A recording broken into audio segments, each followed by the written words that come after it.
Activity 1, Parent Share. Activity 1, Parent Share, was first presented in Class 1, Activity 2, so we'll begin this walkthrough with Activity 2. If you are new to teaching the AKA Science curriculum or would like a refresher, please see the video guide for that class. Activity 2, Hot and Cold. The goal of this activity is to explore how differences in density can affect the movement of water. This activity is connected to 2 survey questions. This activity is conducted in 4 groups. Begin by giving each group 2 9-ounce cups of water. Tell them that they'll be adding color to the water to differentiate them and hand out 2 color tablets, 1 red and 1 blue. Then add salt to each group's blue water and have them stir until the salt is mostly dissolved. It may not dissolve completely though, as you can see here. Though the instructions say 3 spoonfuls, we've found that 5 yields optimal results. Tell students that they'll be pulling water up with a straw using a special technique. Hold the straw with one hand and press your thumb tightly to the top opening to seal it off. Dunk the bottom inch of the straw into the red cup. Briefly release your thumb, like so. Then reseal the opening. Lift the straw out of the water, making sure to keep your thumb over the straw the whole time. Have students practice this technique several times, releasing the water back into the cup each time. And I'll do it at an angle for demonstration purposes. Just water left over, tap that out. So, thumb over the opening, like so. Dunk in halfway, or about an inch. Release, re-hold, and water. Release, have students practice. Give each group a 2-ounce cup to discard water from the straw. Have each group pull up red water. While keeping the red water in the straw, have students place the straw halfway into the blue cup. Have students then quickly release and recover the top of the straw to pull up blue water into the straw. Observe how the different colors of water interacted. So you go like here, like so. You should have some layers there. After discussion prompts, have one student in each group use a pipette to pull water from the bottom of the blue cup, where it's saltiest. Have the other students gather to watch the red cup from the side. Have the student hold the pipette vertically, stick the tip of the pipette just underneath the surface of the water, and then quickly squeeze so that the blue water is dispensed from the pipette, like so. Have students observe what happens, then repeat until every student has transferred a pipette of water. It's not visible right now, but we'll try a couple times.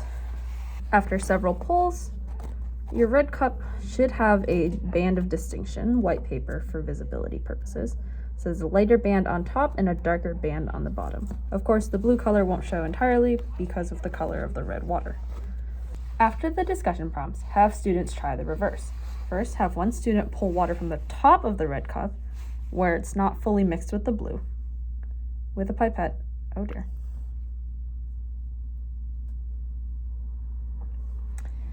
Insert the tip just underneath the surface of the blue water and dispense quickly. Once students have observed, repeat until every student has transferred a pipette of red water. After several pulls, your blue water should look something like this. As you can see, there's a slight layer difference between the regular blue water and the red water that's been mixed in. Again, color may be hard to see because of the previous color of the blue water. The goal of this activity is to observe the expansion of liquids from heat energy. This activity is linked to a survey question. This activity is conducted individually. After the discussion prompts, hold the thermometer in view of the students. Press your thumb, or in this case my index finger, firmly against the bulb at the base and keep it there for 30 seconds and discuss students' observations. So previously, this thermometer was at 44 degrees Fahrenheit. Now, as you can see, it should be rising. Cool. To build their own thermometers, begin by giving each student a straw and a 0.75 ounce, roughly, piece of Play-Doh. If the Play-Doh is crumbly, you may need to give students more in order to seal the bottle.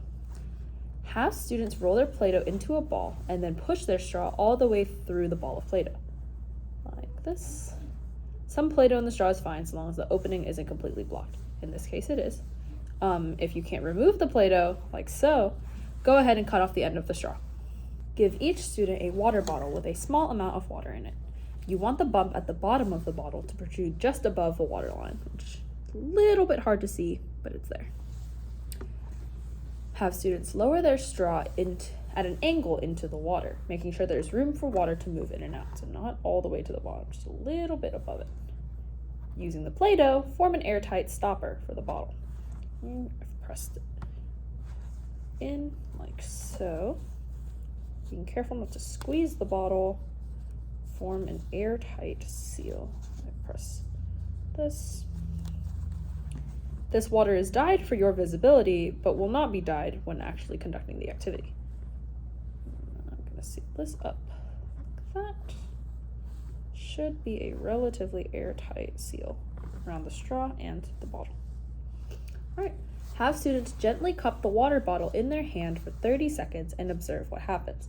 This step works best if the student forms a nest, like so, with both hands and avoids squeezing so that the water rises due to heat transfer and not pressure. Right, so you'll hold, and over time, you should observe water rising into the straw.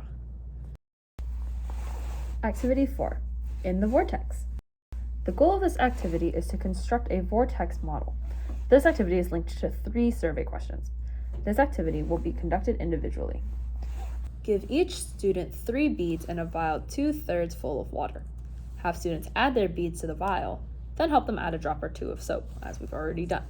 You can either dispense the soap yourself or set up a station for students to do it on their own. Then add about 1 milliliter of vinegar. Have the students cap the vial, then seal the vial in a Ziploc bag as an additional measure against spills.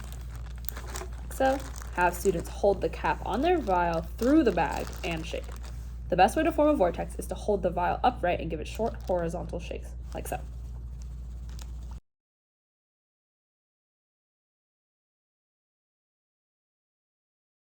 Activity 3, red card, blue card. The goal of this activity is to learn how molecular motion is related to temperature. This activity is conducted as a class. First, allow students to demonstrate how they would move like water. After some time, hold up the red sheet of paper and tell them it represents heat, like the sun. As water warms up, it moves faster.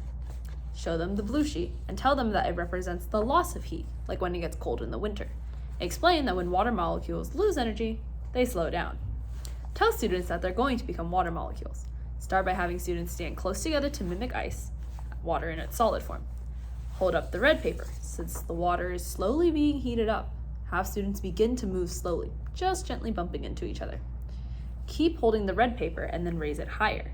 Tell students you're adding more heat and have them turn into gas, allowing them to move freely and roam the room. After a bit, explain that eventually water loses heat and cools down. Hold up the blue paper to indicate cooling and have students begin to slow down to become liquid. After the students have become liquid, raise the blue paper and have the students return to ice. Remind students that as ice, they still move, but just very, very slowly. Activity 5, Daily Debrief. Activity 5, Daily Debrief, was first presented in Class 1, Activity 5. If you are new to teaching the AKA Science curriculum or would like a refresher, please see the video guide for that class.